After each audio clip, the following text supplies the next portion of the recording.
sistematizou a constelação sistêmica familiar. O modelo que a gente tem ela hoje foi o Bert Hellinger, ele é um alemão. O Bert Hellinger ele serviu a Igreja Católica por mais de 20 anos. E ele, enquanto ele servia a Igreja Católica, ele foi designado para ir para a África do Sul. Então ele foi para a África e ele foi trabalhar com os Zulus. E ele, inclusive, foi diretor de uma escola lá na África. E o que o Bert Hellinger descobriu? O que ele percebeu? Que tem toda uma dinâmica, que tem toda uma movimentação que nos move. Então, tudo que a gente vai fazer, a gente faz a partir dessa movimentação interna, que é do amor. E aí, para fazer esses movimentos, o que o Bert Hellinger descobriu? Ele descobriu algumas leis que movem a vida. Ele chama de lei do amor. E depois ele chama da própria lei da vida. Então, essa lei tem a lei do pertencimento. Quando ele fala na lei do pertencimento, o que ele quer dizer? Que todas as pessoas que são do seu sistema familiar, elas pertencem. Não adianta a gente querer excluir A ou B. Sabe aquelas histórias assim, que teve alguém lá no passado, vamos falar que você teve um tio ou uma tia que se suicidou. O que acontece com essa pessoa que se suicidou? A família faz o quê? Exclui. Você nunca mais escuta falar disso. E aí o que acontece? A gente começa a perceber que nessa família, em determinado tempo, de tempos em tempos, alguém suicida. Alguém suicida, alguém vai repetindo esse padrão. Por que acontece isso? Porque quando essa pessoa foi excluída porque ela se suicidou, o sistema não aceita a exclusão. Então o que ele faz? Alguém do sistema familiar precisa fazer o quê? Precisa repetir isso, porque quando um outro membro da família suicida, automaticamente o que está sendo feito? Todo mundo relembra. Nossa, olha, fulano suicidou, agora outro de novo na família. Ou seja, é uma maneira de trazer esse sujeito, essa pessoa da família, de novo para a família, a lembrança dela. Então, essa é a questão do pertencimento. Tem uma outra coisa do pertencimento que funciona da seguinte maneira. Que alguém poderia perguntar assim, ó, quem é que pertence? Pertence todos aqueles que têm a questão consanguínea e pertence mais algumas pessoas que não têm o nosso sangue. Mas, por exemplo, se alguém... vamos falar que alguém matou uma pessoa da nossa família. Aquele assassino passa a fazer parte da família. E aí essa foi uma questão assim que o Bert Hellinger ficou muito impactado, porque o que eles fazem lá nas tribos? Se alguém mata alguém da família, aquele alguém, ele literalmente vai participar da família. Ele vai entrar para aquela família e ele vai fazer tudo que aquela pessoa que ele matou fazia. Então ele assume aquele lugar. Mas energeticamente, sistemicamente, quando acontece um assassinato, esse assassino, ele passa a incluir. Você nunca mais vai esquecer essa pessoa. Você pode passar geração por geração, mas aquilo vai ficar. Então tem sempre essa questão dele passar a pertencer à família. Outra maneira de pertencimento da família é, por exemplo, quando, vamos supor que o seu pai, ele estava noivo de uma mulher, e aí ele conheceu a sua mãe. Ele conheceu a sua mãe, o que ele fez? Opa! Desmanchou o noivado para ficar com a sua mãe. Então, para você hoje ter a sua vida, aquela mulher perdeu. E aí a gente não sabe como essa mulher está. Então, como ela perdeu, ela faz parte da família. O que é fazer parte da família? Não é que ela tem que conviver, não é que ela precisa, você precisa ir lá, ter contato, ligar. Não, não é isso. O pertencimento essa família hoje, ela só existe porque aquela mulher foi abandonada.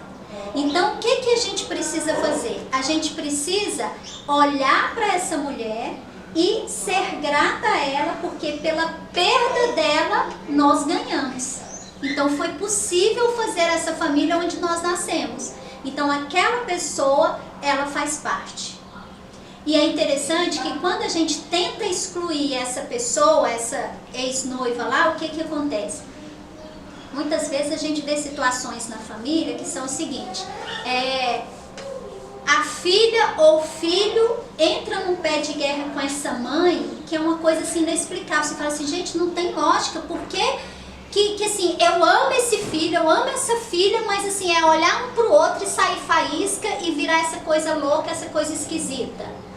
Se a gente vê na constelação que está excluindo essa pessoa, é só colocar essa pessoa no campo, fazer um reconhecimento, agradecer e honrar a perda dela para a gente ter ganhado. Gente, é como um passe de mágica. Simplesmente as coisas entram em ordem na casa. Então ela também pertence à família. Outro tipo de pertencimento, que assim, esse é muito interessante e assim é meio conflituoso. Quando termina um relacionamento e a mulher ou o homem criam um novo sistema, eles simplesmente casam de novo ou arrumam uma companheira, tudo mais. Aquele sistema, ele precisa prevalecer, ele precisa ter prioridade. Só que o que acontece? Se a gente vai para aquele sistema e não é reconhecida aquela mulher e aqueles filhos do casamento anterior, o que acontece? Alguém daquele sistema vai ter que fazer alguma coisa, algum sintoma vai aparecer para que aquela família anterior seja reconhecida, seja vista e valorizada. Então assim, não adianta, uma vez que você tem filhos, sempre vão pertencer.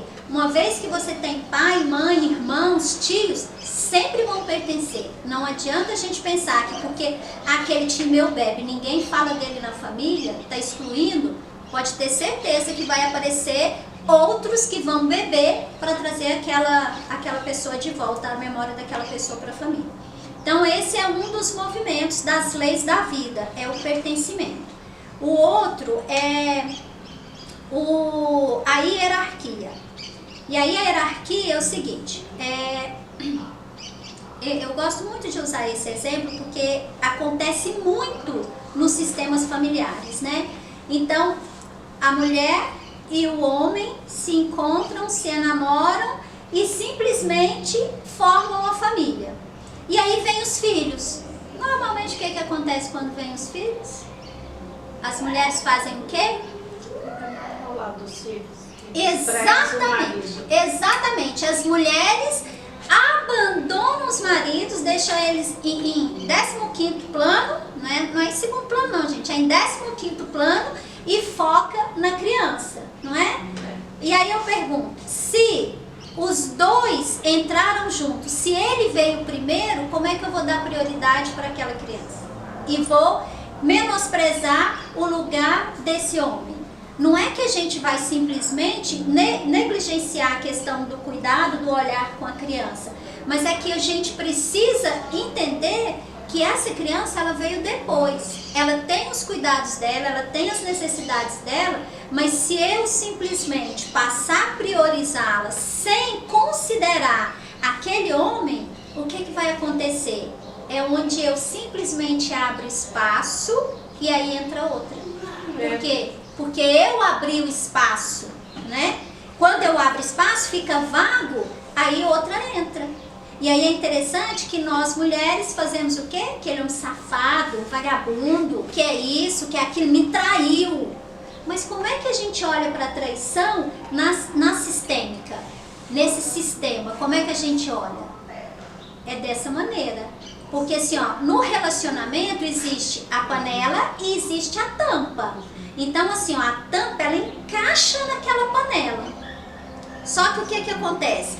Quando essa tampa não está mais atendendo as demandas dessa panela, o que a gente faz? Em casa, a gente troca. A gente simplesmente troca. Então é isso que acontece nos relacionamentos. As pessoas, elas estão vinculadas, elas estão atraídas, pelo quê? Pelas suas demandas internas. Então, se a pessoa prioriza o filho e esquece que tem um marido, o que vai acontecer? Vai entrar outra no lugar, porque a gente deixou aquela abertura, né? E outra coisa interessante, que normalmente o que a gente vê? Também é uma coisa polêmica, mas vamos lá. Os filhos nascem e existe um período da amamentação.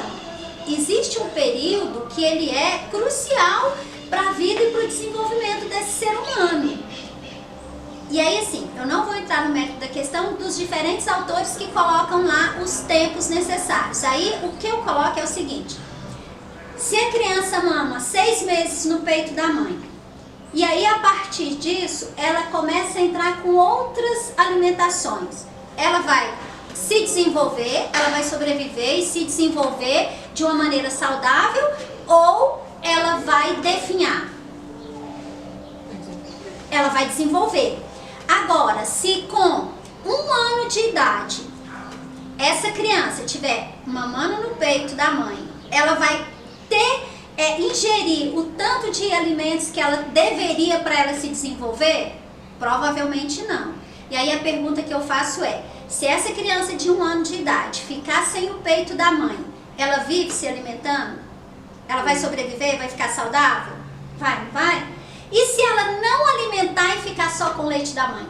Vai definhando. Ela vai definhando. Então eu pergunto para vocês: a mãe que amamenta o filho até 1 ano de idade, até 2, até 3... Gente, aí pera lá, né? Pelo amor de qualquer coisa, nós estamos falando aqui de algo sistêmico. O que aconteceu do jeito que aconteceu. Quem deu mamar para os filhos 5 anos, 7 anos, tá tudo certo. Tá certíssimo. Eu estou colocando agora qual é a visão sistêmica a respeito disso. Nessa questão, essa mulher que está dando mamar para essa criança com 1 ano de idade, o que ela está fazendo? Ela está pondo esse filho no lugar de quem? Do marido, gente. Quem é que tinha que estar ali desfrutando desse peito? Era o marido, e ela desfrutando disso. Não é mais a fome, não é mais essa questão da alimentação, da nutrição. É outra coisa. Então, seria outra maneira de excluir. Então, assim, ó, não faz sentido consciente amamentar uma criança no peito 1 ano, 1 ano e meio, 2 anos, 2 anos e meio, 3 anos, gente. Faz sentido? Faz, mas não para questão de alimentação. Aí nós teríamos que ver quais são as demandas da mãe para estar dando esse peito esse tempo todo. Até mesmo porque enquanto ela está ali amamentando, ela está fugindo da relação sexual com esse marido, né? É um dos caminhos para você simplesmente sair dessa relação. Outra questão da hierarquia. Por exemplo, eu sou filha mais velha e eu tenho mais 2 irmãs. Vai que o meu pai, estou falando do pai, que é muito mais provável do que a mãe. Se fosse a mãe, a gente provavelmente saberia se tivesse outro filho, né? Mas o pai, vai que o pai saiu, né? Fez lá as andanças dele e teve filhos que a gente não sabe. Então eu seria a primeira do meu pai? Não. Mas se eu ocupo esse lugar de primeira filha do meu pai, algo fica esquisito pra mim. Algo assim, a gente pensa, parece que tem uma coisa estranha, parece que não é o seu lugar, parece que você não pode estar ali. Então tem essa questão que a gente tem esse lugar. E aí não adianta o mais novo querer assumir o lugar do mais velho. E aí existem inúmeras complicações quando a gente está num lugar que não é nosso. São inúmeras complicações emocionais, energéticas, estruturais que vão complicando a vida da gente. Eu tenho um amigo que o pai dele estava ruim, estava mal de saúde e tudo mais. E aí chegaram à conclusão de que eles iam interditar esse pai, porque esse pai tinha várias coisas que precisavam ser movimentadas e tudo mais, precisava de assinatura e tal. E aí ele foi interditado. Ok, é uma demanda, né, uma realidade, é um fato, beleza. Quem é que deveria então assumir a interdição? filho mais velho. Não. Quem? A mãe? Exatamente. Quem deveria assumir a interdição seria a esposa. Por quê? Os dois não estão no mesmo lugar, eles não entram junto no relacionamento, então eles entram como iguais. Eles entram como iguais, não tem nenhum maior, nenhum menor. Então, se eles estão como iguais, como parceiros, e o marido precisou ser interditado, quem tem que assumir é a mulher. Se o filho assume, deu merda. Pra quem? Pro filho. Não dá outra, gente. E aí, pra piorar a merda, ele não era o mais velho. Mas tem situações que não é porque ele que assume. A mãe não quer assumir, alguém tem que assumir, a situação obriga ele a assumir. Pode não ter? Assim, Pode, mas aí ele vai assumir o risco da merda que vai dar na vida dele. Cada um tem o livre-arbítrio, Giovana. Eles vão fazer exatamente, cada um faz exatamente o que quer. Mas tem as consequências. Por que, Giovana? Por que isso? Porque é o seguinte, funciona assim, ó. O meu pai e a minha mãe, eles vão ser eternamente maiores do que eu. Ponto.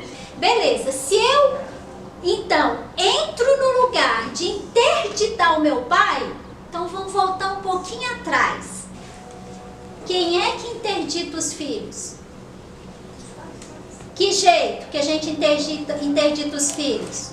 Hoje a Tayane pôs... Posso, Tayane? Já? Eu sou maior, eu vou contar. Hoje a Tayane pôs uma blusa pra vir pra cá. A hora que eu olhei pra ela, eu falei, oi? Não dá. Ela teve 1001 argumentos. Eu falei pra ela, não. Impossível você ir com essa blusa.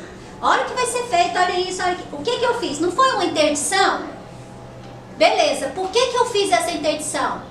Só tem um motivo pra eu ter feito essa interdição. Qual foi?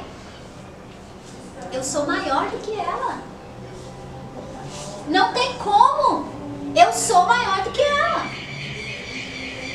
Beleza. Então, se o filho assume a interdição do pai, para que lugar ele foi? Para o lugar do vô. Que é pior do que ir para o lugar do pai. Ele foi para o lugar do avô. Ele subiu na escada. Aí eu te pergunto, o seu filho, qual a idade do seu filho? 12 anos. Beleza. O seu filho de 12 anos, Ana Paula, ele vai dar conta de carregar um saco de cimento de 20 quilos? Não vai. É pesado demais para ele. Ele pode até tentar carregar. Certo? O que vai acontecer? O que vai acontecer com ele? Ele vai adoecer, gente. Não tem como. Porque é um peso, Giovana, muito maior do que o que ele consegue fisicamente carregar. Então, você interditar um pai tem o quê? Tem questões energéticas, tem questões emocionais, tem questões espirituais, são questões da sua alma. O seu aluno, Giovana, algum dia ele vai ser maior do que você? Não, jamais. Ele pode ser quem ele for profissionalmente. Você sempre será maior do que ele. Aqui, ó, repito todinha. Por quê? Porque o aluno, quando ele chega para ser nosso aluno, nós já fizemos o quê? Nós já trilhamos um caminho muito antes dele. A mesma coisa são os pais. Então nós, o Ellen, Giovana, que é professora, a Márcia, que é professora, os nossos alunos não tem como. A Priscila lá como professora também, não tem jeito. Os alunos dela são sempre menores do que ela. Eu sou melhor do que o meu aluno? Jamais. Mas eu sou maior. Por quê? Porque eu estou no lugar de professora, eu estou no lugar de mãe. Então isso sempre, não tem como mudar isso. Essa é a realidade. Então se não tem como mudar isso, como é que é, Jaqueline? Aceita que dói menos? Aceita que dói menos e vamos olhar para isso, por que isso está causando alguma coisa em você, na sua vida, porque simplesmente vai travar. Aí voltando lá no meu amigo, que ele foi interditar o pai. Aí a gente veio conversar, ele veio conversar comigo, me contou a história. Ele falou, Gleice, o que você acha? Eu falei assim, deu merda, né, colega? que vai acontecer? Você quer que sua vida fluir? Se livra disso. Ah, mas os meus filhos, eu falei, mas os meus irmãos não querem. Eu falei, problema de quem? Quem tem que assumir isso, cara? Não é você, não é nenhum dos seus irmãos. Sua mãe tá viva. Não interessa se ela quer ou se ela não quer, é o papel dela. Agora, se você vai pegar, pegue, mas saiba que vai dar problema. Gente, vocês sabem o que aconteceu? Depois que... Aí ele falou, então, eu vou sair disso. Ele foi lá e devolveu. Ele falou, olha, mãe, não vai dar e tal. E saiu disso. Vocês sabem o que aconteceu? A vida dele fez assim, ó, fluiu. A filha dele passou no vestibular para medicina. Ele saiu. Ele conseguiu sair de um casamento de anos, que ele estava amarrado também, que ele não conseguia. Simplesmente, gente, a vida dele fluiu. Por quê? Porque ele foi para o lugar dele de filho, né? Então eu falei do pertencimento, da hierarquia. A outra lei é a lei do equilíbrio entre dar e receber. Essa lei do equilíbrio entre dar e receber, ela é muito interessante porque assim, ó, também é uma polêmica que acaba causando. E aí eu vou deixar a polêmica pro final. Porque funciona assim, ó. Com os pais a gente jamais vai equilibrar. Com os professores, os mestres, a gente jamais vai equilibrar. Então, o que vai acontecer? Ah, então, eu nunca vou equilibrar com meu pai e com minha mãe? Não. Mas você pode fazer o quê? Você pode fazer como eles fizeram para amenizar a dívida, para amenizar. O que você pode fazer? Eles te deram a vida, não foi? Então, eles passaram a vida adiante. Então, o que você pode fazer? Você pode passar a vida adiante. Assim, você estaria diminuindo a dívida. Por quê? Então, quando eu opto por não ter filho, eu tô fodida? Mais ou menos. Mais ou menos. Já a gente resolve isso. Espera lá que tem solução. Olha lá que lindo, hein? Então, o que acontece? Simplesmente a gente passou, assim, ó, o fluxo da vida tá fluindo. Beleza, mas eu não tenho filhos, né? Como é que é isso? Eu não tenho filho. Quer dizer que eu nunca vou equilibrar? Não. O que a Wellen faz? Ela recebeu a vida, não foi? Quando a Wellen está ministrando aula, ela também não está passando algo? Então, também, o que você faz profissionalmente? Eu sou dona de uma pizzaria. Olha que lindo! Então, você também está amenizando a dívida. Por quê? Porque você recebeu. Agora, olha que lindo! Quando você estava lá no ventre da sua mãe, o que acontecia? Você recebia, você era o quê? Nutrida. O que você faz hoje? Você nutre outras pessoas. Então, você também está diminuindo a vida. Então, profissionalmente, a gente tem maneiras de passar assim como a gente recebeu. Então, não está tão fodida, né? Não é uma questão de... Não está nada fodida, não. Não está nada fodida. Aí também tá legal. Então essas são 3 leis que movem todo o nossa vida, todo o nosso sistema, tudo que a gente faz são pautados, todos os nossos movimentos nessas leis.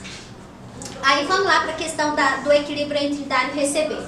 O Ellen é minha amiga, certo? Então o que acontece? No dia do meu aniversário, a Ellen, Gleice, é seu aniversário, vamos sair para comemorar, lembra de mim. E, nossa, trouxe uma coisa pra você, um presente pra você. Beleza. O que vai acontecer? Simplesmente no dia do aniversário da Wellen, o que eu vou querer fazer? Retribuir. Não. Mais. Eu vou querer fazer mais, a gente nunca quer fazer igual, Pri. Então, a lei do equilíbrio, na verdade, o equilíbrio é o desequilíbrio. Por quê, Priscila? Porque se ela me dá algo no meu aniversário, no aniversário dela, eu lembro dela, Wellen, hoje é dia da gente sair para comemorar seu aniversário. E aí eu dou um presente igual, o que eu fiz? Equilibrei. Aí, como é que a gente vai mover isso? Se equilibra, paralisa. Então, presta atenção aqui, ó. Aqui eu estou equilibrada, não estou? Por quê? Porque eu estou com os meus 2 pés parados e no mesmo ponto. Beleza, se eu estou equilibrada, eu vou sair do lugar? Eu vou conseguir chegar até a Ana Paula? Então, o que é essa questão? É no desequilíbrio, porque quando eu vou andando, é que a minha vida vai fluindo. Então, a gente precisa estar, na verdade, em constante desequilíbrio. Então, ela me deu algo, aí eu vou dar algo para ela. Para vocês terem ideia, tanto que isso é interessante, tanto que isso é mágico. Vamos imaginar que o Ellen me liga e fala assim, Gleice, vamos na pizzaria? Vamos. Ah não, Ellen, hoje não dá não, eu só recebo no final do mês. Não, amiga, eu pago. Então vamos embora, Ellen. Aí a gente vai, uma vez. Aí quando é na outra semana, Gleice, vamos no cinema, ih, não posso, não receber. Não, eu pago, de novo. Ah, não, Gleice, vamos para Caldas Novas. Ih, posso não, amigo, tem dinheiro ainda? Não, eu pago. O que vai acontecer? Daí a pouco, eu não dou conta de ficar nessa relação. Por que eu não dou conta? Porque só ela dá. Quem é que só dá, gente? Pai e mãe. Pai e mãe. E só dá pra quem? Filhos. Só pra criança. Porque quando a gente está adulto, se a gente ficar só recebendo de pai e mãe, nós estamos fodidos e pesando pra eles. Porque a gente não vai fluir. Então essa relação onde só um dá, não tem condição de manter a relação. E aí se não mantém a relação, o que vai acontecer? Quando ela começa a me chamar, aí eu vou saindo, porque vai ficando pesado pra mim. Aí o que a Ellen vai fazer? Nossa, mas a Gleice é ingrata, viu? Mas a Gleice é ingrata, eu pago tudo pra ela e ela simplesmente some, nem bana o rabo, e nem quer falar comigo, e nem, eu nem respondo as mensagens. Mas por quê? Porque ela tá entrando em que lugar, gente? No lugar da minha mãe ou do meu pai. E aí, sistemicamente, a gente não admite isso. Então tem essa questão do desequilíbrio. Aí vamos agora entrar na parte super polêmica dessa questão do equilíbrio do desequilíbrio. Eu vou falar desequilíbrio, tá, gente? Vamos supor, né, que Daniel está lá casado. E aí vamos supor que o Daniel trai a esposa dele. Só tem uma maneira, segundo a constelação sistêmica familiar, segundo o Berchett, só tem uma maneira desse casamento continuar. Qual seria? Ela também trai. Ela trair. Só que, olha que coisa maravilhosa. Tem que ser algo numa esfera menor. Lembra que quando eu usei o Ellen de exemplo, que ela é minha amiga e se ela me dá um presente, eu vou querer dar algo melhor e maior para ela, e aí ela vai retribuir depois, e aí a gente vai desequilibrando para equilibrar? Então, sempre maior assim, né? Agora, nessa questão do relacionamento, é íntimo, lá de marido e mulher, quando um trai, para continuar, o outro tem que dar o troco. Não precisa necessariamente ser uma traição, mas tem que dar o troco. E aí esse troco, ele precisa ser menor do que aquilo que o outro fez comigo. Por quê? Porque senão se torna vingança. Aí também não vai ter condição de continuar o relacionamento. Mas e se ela nunca souber que o cara traiu ela? A gente sempre sabe, energeticamente você muda, energeticamente você sente. É uma coisa assim, é esquisito, porque quando o cara trai, e principalmente quando ele trai e que nasce um filho, acabou esse sistema aqui. Assim. Por quê? Porque aquele sistema lá passa a ser prioridade. E aí se o cara não sai daqui e também não fica lá, não fica nem lá nem cá, acabou os dois. Então o que precisa acontecer? Precisa devolver, e precisa devolver de que maneira? Precisa devolver de uma maneira um pouco menor. Como é que seria isso?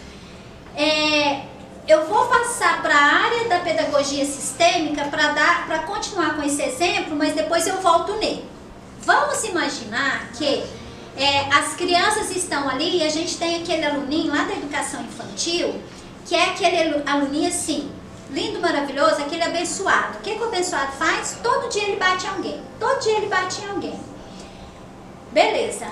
O que seria o certo? Se ele deu 2 tapas, o certo seria ele levar um tapa daquele mesmo que ele bateu. Mas a gente não faz isso nas instituições, né? E como é que seria fazer isso? Daria, né? Não ia ser legal. Beleza, então o que pode ser feito? O Pedro bateu no Carlos. Mas os dois são amiguinhos. mas o Pedro resolveu bater no Carlos e ele bateu. Aí o que acontece? O Carlos vai ter que dar uma punição para o Pedro. Qual vai ser a punição? O que o Pedro tem que o Carlos gostaria? Por exemplo, ele tem aquela canetinha ali. Então, Pedro, você agora vai entregar a sua canetinha pro Carlos e o Carlos vai ficar com essa canetinha 2 dias. Por quê? Você fez algo com ele que foi muito ruim. Então, se essa é a sua canetinha preferida, você vai ficar 2 dias sem ela para você ver o tanto que é ruim quando alguém faz alguma coisa com você. Essa poderia ser uma maneira.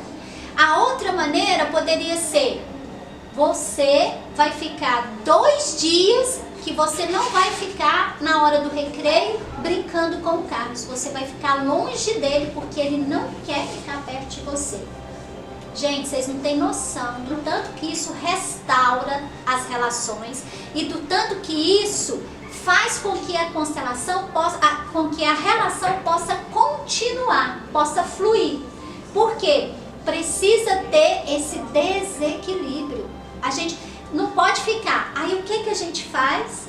Nós adultos vamos lá e a gente obriga o Pedro a pedir desculpa pro Carlos. Restaurou? Ficou com mais raiva o Carlos. Nós retraumatizamos o Carlos. Aí quando a gente ainda é mais sem noção, com muito amor, né? Porque é o que a gente faz por amor, o que a gente faz? A gente simplesmente faz o quê? Obriga ele a aceitar as desculpas do outro. E ainda Bota tem pra abraçar. Isso! No sol. No sol. E dançar. Tem que abraçar. Tira o sol, lá que você é irmão. A gente ainda faz isso, a gente ainda pede pra pegar na mão, apertar a mão, pra abraçar. Olha o que nós estamos fazendo, gente. Nós estamos falando que então eu posso bater. Porque se eu bater na Ellen, É só pedir desculpa. e é só pedir desculpa. Se eu bater nela, aí depois vem alguém e faz eu abraçar, ela vai ficar com mais ódio de mim. Como é que nós vamos continuar essa relação? Vida simbólico, hein? Simbólico não tá, amiga. Belisca. Põe desequilibrar, belisca. Aí a gente pega e tem que ir fazendo assim. Beleza, então vamos lá. Vou dar um exemplo bem massa, hein, gente? Marido traiu, né? Gente, o que o marido ama? O que o marido ama, gente? Gente, o que o marido ama? Ele espera. Não, gente, você vai ter que tirar algo dele. Não, aí se você tira o sexo, você também tá perdendo. Mas você é boba. Não, você vai se castigar de novo. Sei lá, futebol. Mas o futebol, algo que você poderia tirar dele. Dinheiro. Não. Porra, que mais difícil. Nada, gente. Vocês não conhecem os homens, não? Pois é. Ah, gente. Vai lá e quebra o vidro do carro dele. Ah, gente. Ui. Não? Credo, não. Manda sinistro pras pessoas. Não. Eu estou assim, eu falei pra vocês que eu ia dar um exemplo bem legal. Presta atenção. Se você pega, por exemplo, beleza, não quebra o carro não, que você ainda vai ter prejuízo que ele vai ter que gastar, né? Confisca a chave. Só um. Confisca a chave, não, você vai ficar sem seu carro. Eu não fiquei sem você, você era meu motorzão. Eu fiquei sem você, eu tive que dividir você, então só lamento. Agora você vai ficar sem seu carro por 2 meses. Você me traiu por 2 meses? Então tem que ser menor, né? Então você vai ficar sem o carro por 59 dias. Gostou dessa? Agora ficou melhor? Você lembra? Por 59 dias. Ou Ou só falando na prática mesmo. Isso nunca vai acontecer. não? Claro que não. Se você tiver, vamos supor lá, você tinha um marido, aí ele te traiu, você vai só tomar uma dentro de 2 meses? Pronto? Tá tudo Não, certo? mas eu falei de quebrar o carro. Vocês acharam Que que eu quebrar o tinha carro? muito, né? Tá fácil. Beleza, então tá. Quebrar Ele te ele. traiu, olha só. Não, se você quebrar o danado, você continua no prejuízo. Então, beleza. Então, eu vou dar na prática, Taene. Você Posso quer? quebrar ela. Beleza. Gente, a Não, culpa é aí não. dela. Pior A ainda. culpa é dela, Priscila. Não. Então a culpa seria nossa. O que nós estávamos fazendo que nós deixamos espaço para outra entrar, né? Beleza, vamos pensar o seguinte. Ele te traiu, você descobriu que tem 1 ano que o filho da puta tava te traindo. Certo? Eu fiquei com ela, eu vou embora, tá tudo certo. Olha só, o que você pode fazer se você quiser continuar o relacionamento. Se você quiser continuar, então tá. Vamos falar assim, ai Gleice, mas eu não dou conta de trair, eu não vou trair. Pelo menos dá um beijo na boca de alguém. Dê um beijo na boca de língua. Dá um beijo na boca de língua de alguém. Usa a culpa única e exclusivamente no cara. E o que a gente faz? Uniu A a gente. besteira. Exatamente, Wellen. O que acontece? Aí vem com aquela história de perdão. Não existe perdão na constelação. Por quê? Na constelação existe o seguinte, exatamente isso, Giovana. Olha só, se o cara é um cabra safado, mas você escolheu aquele cabra safado, Você é mais safado do que ele. então você é a tampa e ele é a panela. Ou você é a panela e ele é a tampa. Então tá tudo certo. Mas aí o que acontece? Você precisa assumir o que é seu na relação que fez com que chegasse nesse ponto de ter uma traição. Ok. Ponto. E você deixa com ele o que é dele. Agora, se você vier com essa história, eu te perdoo, o que acontece quando a gente fala do eu te perdoo? Quando eu falo eu te perdoo, então eu tô falando que eu sou... Então eu tô falando que eu sou maior que ele. Olha só, ele me traiu e eu ainda estou perdoando ele. Qualquer coisa nessa relação vai ser simplesmente assim, ó. Ah, mas você me traiu. Ah, mas você me traiu. Qualquer coisa a gente vai jogar isso nele. Então, quando a gente fala dessa questão de perdão, nós estamos falando que nós somos melhor do que o outro. Então, não consegue manter a relação. Ainda eu vou falar assim, nossa, o cara é tão filho da puta, é tão safado que ele me traiu, eu perdoei e ele ainda foi embora. Ou seja, eu sou a boa zona da história. Mas Agora, é uma carga muito pesada esse negócio de viver com alguém que me perdoou. e é isso que eu tô falando, é tão pesado que eu vou ser sempre inferior. Aí, você daria conta de viver com um homem eternamente assim, que o homem sempre é maior e melhor que você? A mesma coisa não dá o inverso, gente. Então, por isso, obrigada. Então, por isso que, se você, por algum motivo, tá num relacionamento e teve uma traição, precisa ter esse equilíbrio, precisa ter essa contrapartida, porque senão você perdeu. Aí você tem que olhar o que você quer pra você. Se você quer aquela pessoa, se você quer continuar um relacionamento, então você precisa fazer algo para equilibrar. Não vai com essa história de perdoar, porque se você for perdoar, você vai dançar. É pesado demais, fica pesado demais.